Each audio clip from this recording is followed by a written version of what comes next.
আজ রবিবার, আয়োজনে কিন্তু আজ বেশি কিছু নেই। আজ করেছি পুঁই শাকের ভাজা, চিংড়ি মাছ দিয়ে পাঁচমেশালি সবজি, আর সাথে করেছি পটল মাছের মটরশুঁটি দিয়ে ঝোল। দুদিকে দুটো কড়াই বসিয়ে নিয়েছি, একটাতে চিংড়ি মাছটা ভাজতে দিলাম আর একটাতে পটল মাছগুলো ভাজতে বসিয়ে দিলাম। চিংড়ি মাছটা খুব বেশি ভাজবো না, মিনিট 2 ভাজলে লাল লাল রং চলে আসবে। তখনই নামিয়ে ওই চিংড়ি মাছের তেলেই ফোড়নটা দিয়ে নেব। ফোড়নে 2টো শুকনো লঙ্কা ফাটিয়ে দিয়ে দিলাম, অল্প একটু 5 ফোড়ন দিয়ে তারপর দিলাম পেঁয়াজ কুচি। পেঁয়াজটা লাল লাল করে ভেজে নেওয়ার পর দিলাম সমস্ত সবজিটা।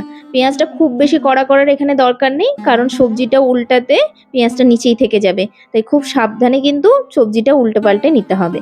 আর তেমন কোনো মশলা পড়বে না, শুধু নুন, হলুদ আর লঙ্কা গুঁড়ো। এবার ঢাকা চাপা দিয়ে ওটা রান্না হতে থাকবে। মাঝে মাঝেই আমি শুধু খুলে খুলে নেড়ে দেবো।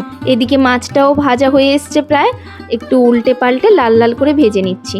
এটা একটু কড়া করে ভাজছি, কারণ মটরশুঁটি দিয়ে ঝোল হবে তো, একটু কড়া ভাজা হলে ভালো লাগবে।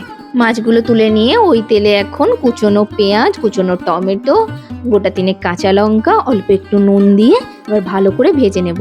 টমেটোটা নরম হতে থাক। দেখি ওইদিকে মা পুঁই শাক বাছতে বসছে, মাকে একটু হেল্প করি। আজকে এক কাকু একদম টাটকা বাড়ির পুঁই শাক দিয়ে গেছে, সবে মুচড়ি ধরতে শুরু করেছে।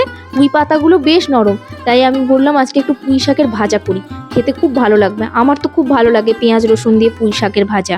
এবার মাছের ঝোলে মশলাটা কষানো হয়ে গেছে, এখন দেবো মটরশুঁটিগুলো।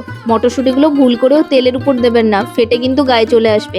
এই মশলা কষানোর পর মটরশুঁটিটা দেবেন, তাহলে সেদ্ধও হয়ে যাবে আর মটরশুঁটিগুলো ছাড়বেও না। মশলা থেকে তেল ছেড়ে গেলে এবার পরিমাণ মতো জল দিয়ে দিলাম। ঝোলটা ফুটে উঠলে মাছগুলোও দিয়ে দেবো এক এক করে।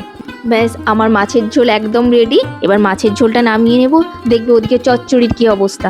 চচ্চড়িটা প্রায় হয়ে এসছে, এবার দেবো চিংড়ি মাছগুলো। আমি কিন্তু চচ্চড়িতে একটুও জল দেইনি, কারণ এখানে অনেক রকম সবজি আছে, প্রত্যেকটা জল ছেড়েছে, সেই জলেই সবজিগুলো সব সেদ্ধ হয়ে গেছে। চিংড়ি মাছ দিয়ে মিনিট 2-3 নাড়ার পরে এখন দিলাম ভাজা মশলা।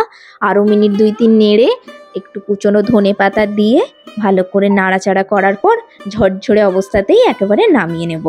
আমার তো গরম ভাতের সাথে এইরকম ঝরঝরে যে কোনো চচ্চড়ি, আমার চচ্চড়ি খেতে সব থেকে বেশি টেস্টি লাগে মনে হয়।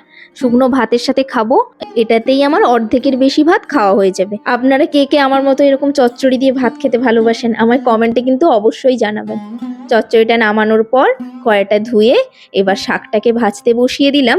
নুন দিয়ে ঢাকা দিয়ে আগে শাকের জল বের করে নেব, তারপর হলুদ দিয়ে ভেজে নিয়েছি, তারপরে দিলাম ফোড়নটা, তাহলে ফোড়নটা পুড়বে না। আজ তবে আসি, অসংখ্য ধন্যবাদ ভিডিওটি দেখার জন্য।